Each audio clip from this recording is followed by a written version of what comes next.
Muy buenos días vecinas, vecinos de Maldonado, compañeras, compañeros frente amplistas. Una vez más llegando a todos ustedes a través de esta radio amiga La Popular FM Voces, en este espacio que hemos denominado Sin Tapabocas y con Barbijo.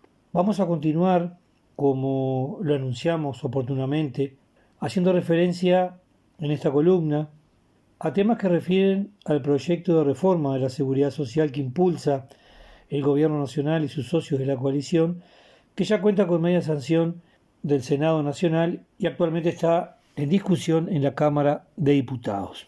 Es de orden hacer un poco de historia en cuanto a este tema de la reforma del sistema de la seguridad social. Por lo tanto, debemos recordar que a principios de los 90 tuvimos cambios por la misma situación que plantean ahora, el déficit de la misma. En aquel entonces existía un sistema que se llamaba de reparto intergeneracional, donde el Estado era quien debía hacerse cargo cuando los recursos del BPS no eran suficientes para atender todas las prestaciones. A mediados de los 90 sufrimos otra reforma de la seguridad social. En aquel momento nos decían que el reparto intergeneracional era inviable. Y a partir de ese momento es cuando llegan las AFAP y nuestros aportes a la seguridad social se dividen en partes iguales, 50% para un lado y 50% para el otro.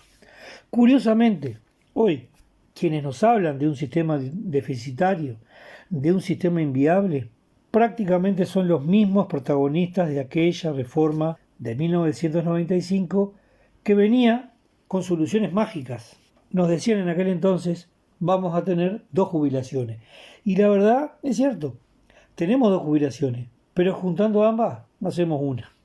Hoy día el EPS paga en promedio unos 30.000 pesos de jubilación, mientras que la FAP paga en promedio 7.000 pesos. Hoy vemos que los problemas no se solucionaron y que las promesas son las mismas que fracasaron.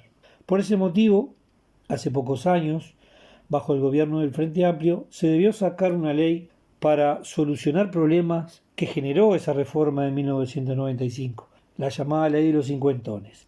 La solución que plantean es más años de trabajo, por lo cual menos años de pago de jubilaciones, rebaja en algunos casos, eliminación de prestaciones y potenciar las AFAP sumándole más cotizantes. Al eliminar la obligatoriedad de aportar a partir de los 78.770 pesos, van a ingresar más trabajadores a ese sistema mixto. Esto quiere decir que todo trabajador deberá aportar, gane el sueldo que gane. Estas medidas, según nos dicen los que entienden en la materia, sin lugar a dudas generarán reducción en los números rojos del BPS, pero en el corto plazo, no así en el mediano y largo plazo. Porque si bien cambia la regla que tenemos hoy, donde 8 de esos 15 puntos que aportamos los trabajadores a la seguridad social van al BPS y los 7 restantes a la FAP, en su lugar plantean que sean 10 puntos al BPS y 5 a la FAP. A partir de ahora, al ser todos cotizantes de una administradora privada, se reducirán los ingresos al BPS. Hoy de cada 100 pesos de aporte a la seguridad social, 20 no van al ahorro del trabajador.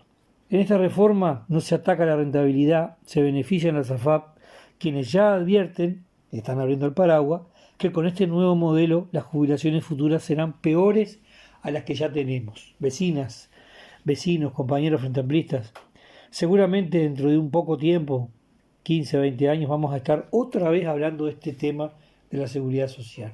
Otra vez cambiarle las reglas de juego a las y a los trabajadores.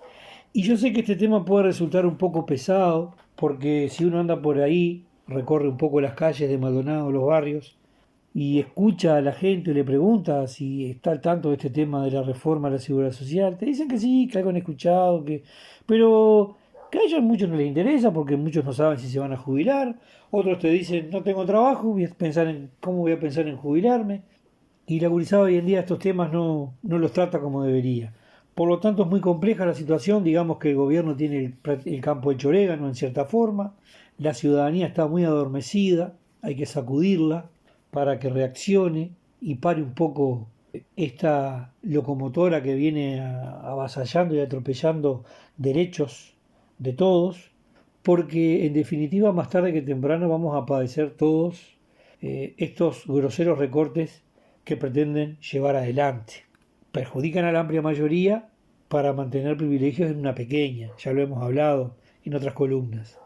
Entonces, ¿hay que hacer una reforma de la seguridad social? Sí, estamos de acuerdo, hay que hacerla, pero no de esta forma. Tampoco es urgente que sea mañana.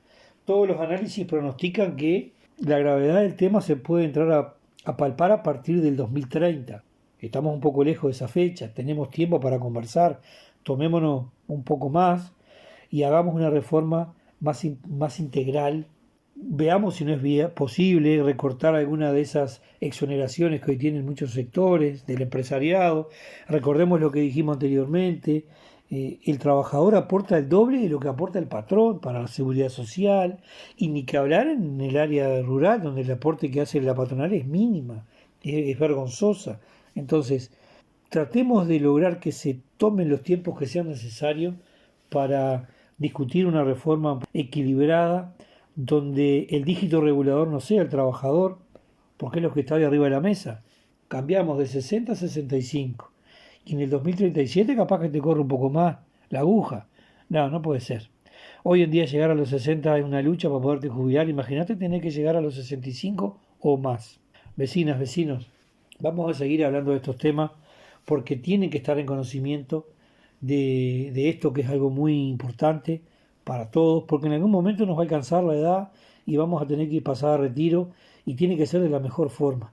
Y no puede ser que en estos últimos años lo pasemos porque me ayuda fulano, me ayuda mengano, a expensas de que me den. No, no es justo.